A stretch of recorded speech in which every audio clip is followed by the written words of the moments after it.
Well, more now on President-elect Trump, who at some stage is going to announce who his Secretary of State, his main foreign minister, is going to be. And many are worried about his approach to NATO and Putin. Earlier, you'll remember on All Out Politics Today, I spoke to the retired US General Stephen Cheney. There's flashpoints all over the world. Let's look at Syria. Afghanistan, you can see things occurring everywhere. The Spratlys, there are all kinds of problems.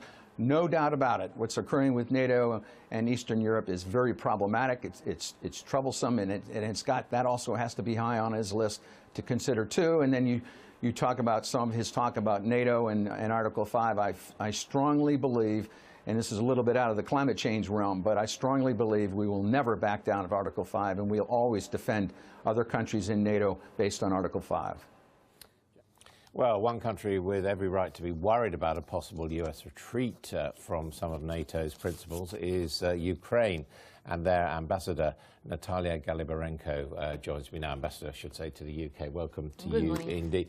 How unsettled are you in Ukraine by the election of Donald Trump, given the comments he's made about Russia and about Article 5 of NATO of seeing an attack on one as an attack on all? I think that everybody now is like in a wait-and-see mode, so to say. I agree that some statements of a candidate, Trump, they were quite controversial about Ukraine, but still, I think we should differentiate what actually is about pre-election campaign and what does President-elected will really doing in his policy. Second point is that I think that Republican Party traditionally advocates stronger support to Ukraine. So these factors like the administration. That's the traditional Republican Party, not the Trump Republican Party. Yeah, but again, so let's wait a bit, and I still think that Trump and the United States, they will remain a strong partner of Ukraine. What contacts has Ukraine had with Donald Trump and the new administration, the new team? Our President Poroshenko has already had a phone conversation with Mr. Trump and congratulated, of course, with his elections. They exchanged views about also the situation on the east of Ukraine, and the agreement was reached that in the shortest time possible they will meet each other and also exchange views how about our future cooperation will develop. I mean, you haven't yet got the reassurances you would like.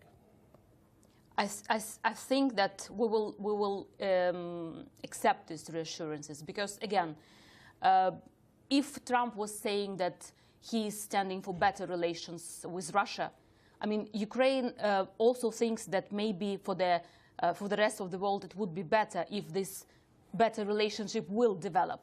But our position is that this partnership and this dialogue should not develop at the expense of Ukraine. But it's going to come down to a certain extent to the sanctions which are in place, which are strongly supported by the Ukrainian government over the eastern Ukraine situation and obviously the annexation of Crimea. Now, it's not just Donald Trump who's put question marks over that. We now have François Fillon, the candidate of the right in France, also is in favor of warmer relations with Russia, meaning easing the sanctions. And that, obviously, is going to be to the detriment of Ukraine.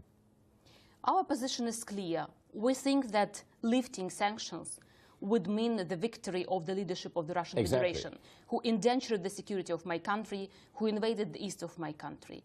We have the leverage of trying to put under control Russia through sanctions, at least partially. And the Russian economy is suffering from sanctions more than the leadership of Russia is admitting. So let's keep sanctions and then proceed with negotiations within the Minsk. And, I mean, the recent round of negotiations with Russia and France and Germany and Ukraine didn't get anywhere.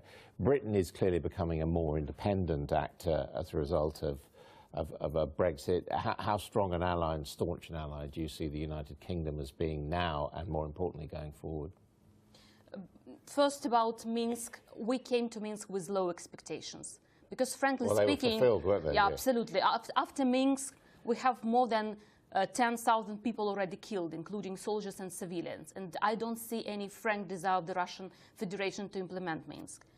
As far as UK is concerned, even without the fact that they were not sitting literally within the Normandy format. The United Kingdom has always been, and I think will remain, our strong partner. And after Brexit, and after the new government has been set up, I don't see any negative changes or drastic changes in the policy towards Ukraine. Ambassador Galібаренko, thank you very much indeed for joining us. Thank you. This is All Out Politics.